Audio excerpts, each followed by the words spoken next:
Hello everybody, good morning and welcome to the best preparation, a big platform for learning English language.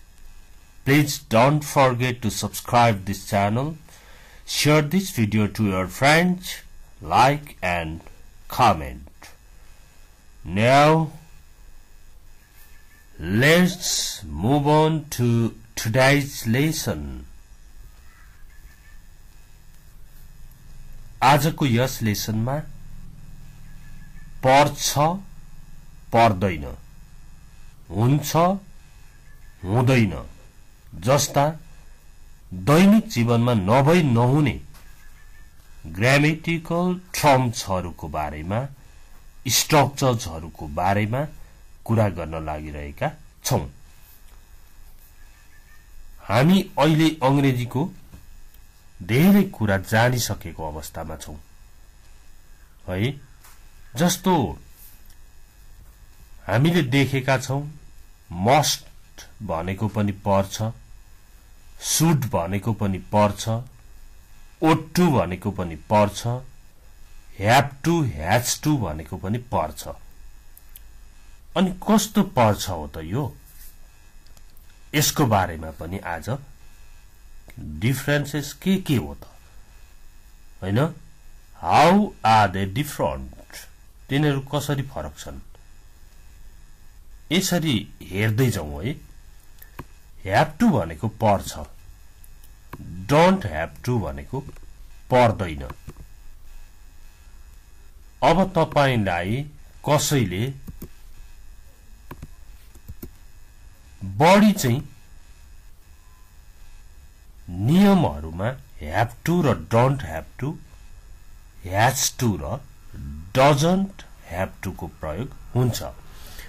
अब have to भन्दा नि नियम हेर्नुहोस् है। The park is free, park निशुल्क हो। You don't have to pay, तपाईले पैसा तिर्नु पर्दैन। ओके, अथवा त्यो पार्कमा नियम त्यस्तो रहेछ नि त, पैसा तिर्नु नपर्ने रहेछ। अब the park isn't free, park चाहिँ फ्री होइन। You have to pay, you have to buy a ticket, you have to pay the bill, bill तिर्नु पर्छ। You have to buy a ticket, तपाईले टिकट लिनु पर्छ, किन्नु पर्छ। Because it's not free, पर्छ भन्दा have to, पर्दैन भन्दा don't have to। तपाईले तिर्नु पर्छ, you have to pay, तपाईले तिर्नु पर्दैन, you don't have to pay। Okay, you don't have to pay, तिर्नु पर्दैन। तर यति हटाइदिनुहोस् त, you have to pay, तिर्नु पर्छ। ओके, यो नियम भयो। अब अरु पनि हेरौं। अनि can र can't, might हरु may हरु सबैको अध्ययन गर्ने दिन छ, हेर्दै जानु होला। have to and don't have to, you don't have to drive, तपाईले ड्राइभ गर्नु पर्दैन। you can catch a train, तपाईले रेलमा जान सक्नुहुन्छ, तपाई रेलमा जान सक्नुहुन्छ। you can catch a train, you don't have to drive। Okay, you don't have to have your private car, कुनै ठाउँमा टेस्ट दिनलाई अथवा जब गर्नलाई पनि you have to have your own car, तपाईको आफ्नै कार हुनुपर्छ भन्छ नि। यहाँ पर्दैन, you don't have to drive, तपाईले ड्राइभ गर्नै पर्दैन। किन? You can catch a train. तपाईं रेलमा जान सक्नुहुन्छ. You can catch a bus. तपाईं बसमा जान सक्नुहुन्छ. You don't have to drive. Okay? पर्दैन भन्ने अर्थमा पनि don't have to को प्रयोग गरिन्छ. अब हेर्नुहोस् त, अर्को पनि पर्छ र पर्दैन नै हो फेरि. Must, mustn't, must and mustn't. You mustn't park here. Park गर्नु हुँदैन. तपाईले यहाँ पार्क गर्न हुँदैन. You mustn't. You mustn't park here.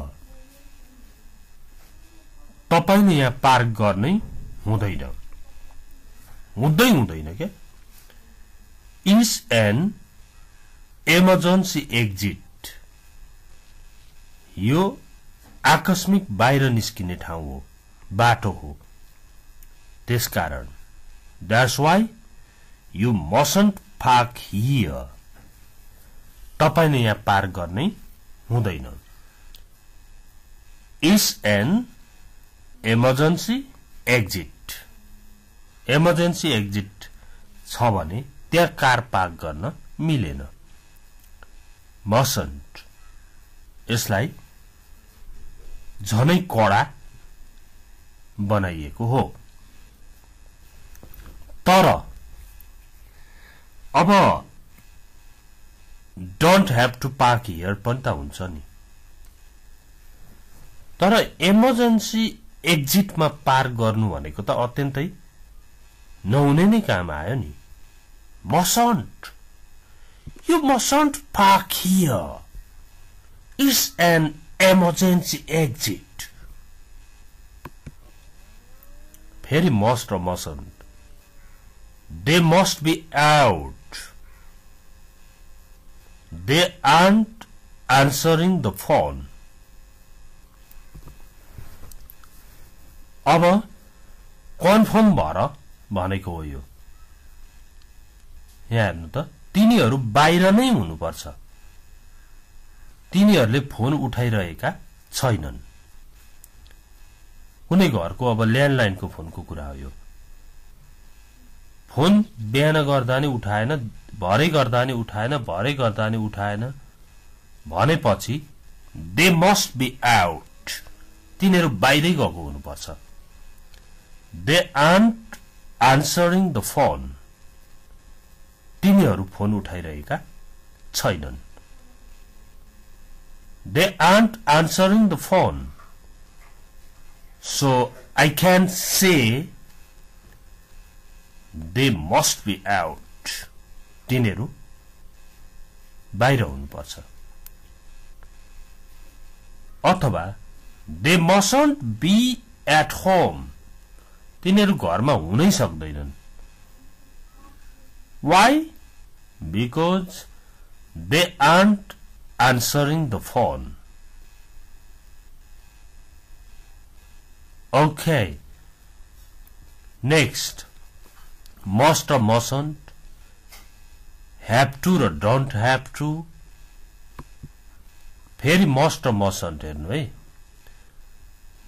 They must be rich. They've got 5 houses in a town. तिनीहरू धनी नै हुनुपर्छ. तिनीहरूको शहरमा 5 वटा घरहरू छन्. They must be rich.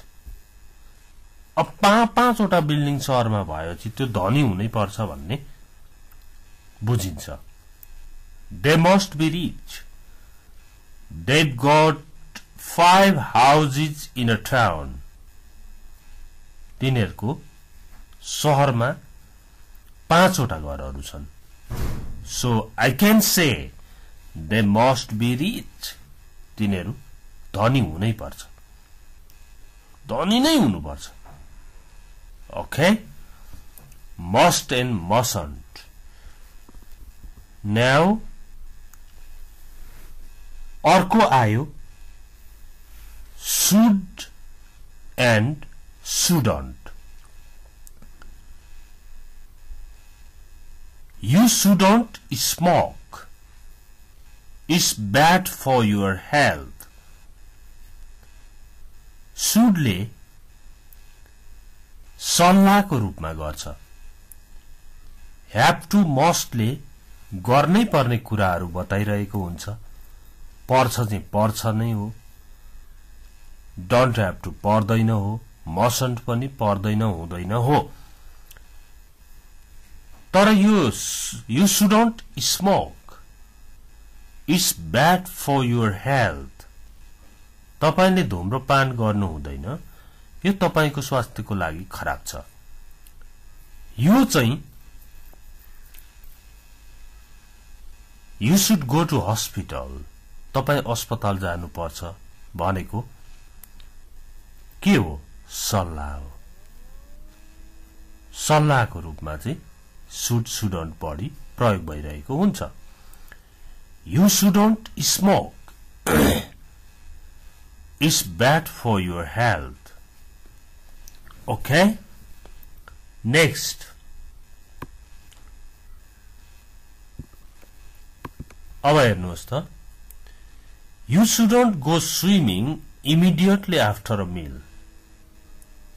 खाना पछाडि तुरुन्तै. Immediately भनेको तुरुन्तै. You shouldn't go swimming immediately after a meal. खाना पछाडि तुरुन्तै पौडी खेल्न जानु हुँदैन. बच्चालाई भन्नुभयो तिमीले खाना खाने बित्तिकै पौडी खेल्न जानु हुँदैन. You shouldn't go swimming immediately after a meal. Okay? Shouldn't go. Next. Should and shouldn't. I think we should go now. It's late. मलाई लाग्छ अब हामी जानुपर्छ. ढिलो भयो. It's late. It's late for the meeting. Meeting को लागि ढिलो भयो. It's late to catch the bus. बस पकड्नलाई ढिलो भयो. यस्तो हो. यो नरम छ नि. सल्लाह त हो नि. अरूले होइन नजाने अहिले भन्दै भने नजानु पनि पर्छ भनेपछि I think we should go now. मलाई लाग्छ अब हामी जानु पर्छ. It's late. ढिला भयो. Okay? Next. अब मैले कसो गर्नु पर्छ होला भनेर सल्लाह माग्नलाई पनि should को प्रयोग गर्न सकिन्छ. मैले तालिमको लागि के ल्याउनु पर्छ भन्दा What should I take for the training? What should I take for the training? मैले तालिमको लागि के ल्याउनु पर्छ? अब हेर्नु त तपाईले 1 केजी बटर ल्याउनु पर्छ. सायद यो कुक ट्रेनिङको तालिम भइरहेको छ होला. You should take a kg of butter. तपाईले 1 केजी बटर ल्याउनु पर्छ. सल्लाह हो नि त. Okay? You should take a kg of butter. Now, ought to. O-U-G-S-T-T-O. Ought to. Ought to भनेको पर्छ. आवश्यक छ. त्यसो गर्यो भने धेरै राम्रो हुन्छ है भन्दा चाहिँ ought to. You ought to take an umbrella. It's raining. तपाईले छाता बोक्नु पर्छ. पानी परिरहेको छ. You ought to take an umbrella. It's raining. Ought to. पर्छ पर्दैन हुन्छ हुँदैन भन्ने कुरा नै आज पढेको पढै छौं है. You ought to phone if you are going to be late. यदि तिमी ढिलो हुँदैछौ भने तिमीले फोन गर्नुपर्छ. फोन गर्यो भने राम्रो हुन्छ नि त. You ought to phone if you are going to be late. यदि तिमी ढिलो हुँदैछौ, ढिलो गर्दैछौ भने तिमीले फोन गर्नुपर्छ. गर्यौ भने राम्रो हुन्छ भन्ने अर्थमा ought to को प्रयोग गरिन्छ. अब हेर्नु त might अब पर्छ सकेर सक्छ हुन सक्छ भन्नेतिर गइयो है. यो मेरो माइट देख्ने बित्तिकै पोसिबिलिटी सम्भावना व्यक्त गरिरहेको हुन्छ मान्छेले. Okay. Rojina might be on holiday. Rojina घुमफिरमा हुन सक्छिन्. किन? I haven't seen her for a week. मैले उनलाई एक हप्तादेखि देखेको छैन. हलिडे गएकी हुन सक्छिन् क्या. रोजिना might be on holiday. I haven't seen her for a week. रोजिना घुमफिरमा गएकी हुन सक्छिन्.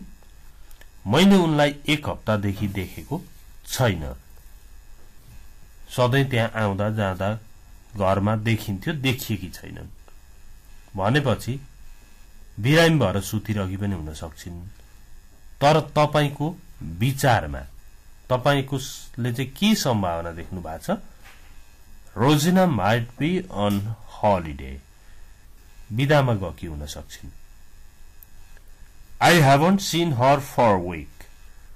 मैले उनलाई एक हप्तादेखि देखेको छैन. अनि रोजिना मस्ट बी अन हलिडे चाहिँ किन भनिएन भन्दा तपाई गएर हलिडेमा नगएको के अरे हलिडेमा गएको कन्फर्म बुझेर देखेर गर्नुभएको त छैन. तपाईले त हलिडेमा गएकी हुन सक्छिन् भनिरहनु भएको छ. Rosina might be on holiday. I haven't seen her for a week. Okay, next. Can or can't. Ram can't be at secondary school. It's only 7. Ram माध्यमिक तहमा हुन सक्दैन. हुनै सक्दैन. उ 7 वर्षको मात्र छ. ओके. राम चाहिँ सेकेन्डरी लेभल प्राइमरी लेभलमा हुन्छ. 7 वर्षको बच्चा त 5 कक्षासम्ममै हुन्छ. त्यसो हुँदा तपाईले कन्फर्म भएर भन्दै हुन्छ है Ram can't be at secondary level. अथवा उसको छोरो उसकी छोरी सेकेन्डरी लेभलमा हुनै सक्दैन किनभने उसको ओल्डेस्ट अथवा एल्डेस्ट चाइल्ड भनेकै 7 वर्षको हुँदैछ भन्नु पर्यो. Ram can't be at secondary level secondary school. His only 7. Ram माध्यमिक तहमा हुन सक्दैन. ऊ 7 वर्षको मात्र छ. ओके. यहाँसम्म can and can't. हामीले आज एकदमै महत्त्वपूर्ण कुरा पढेका छौं. कस्तो खालको एक्जाम्पल्समा should आइरहेको छ, shouldn't आइरहेको छ, कस्तोमा must र mustn't आएको छ, कस्तोमा ought to को प्रयोग भइरहेको छ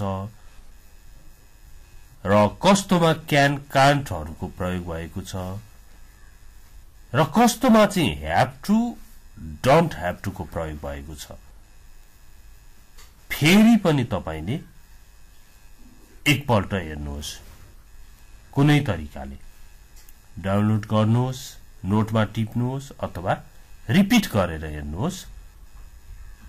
यी टर्म्सहरु जानेपछि तपाईको बोलीमा प्रष्टता क्ल्यारिफिकेसन चाहिँ झल्किन थाल्छ। त्यसैको लागि यो भिडियो बनाइएको हो। Please don't forget to share this video to your friends. Thanks for watching it. Have a nice day. Bye-bye.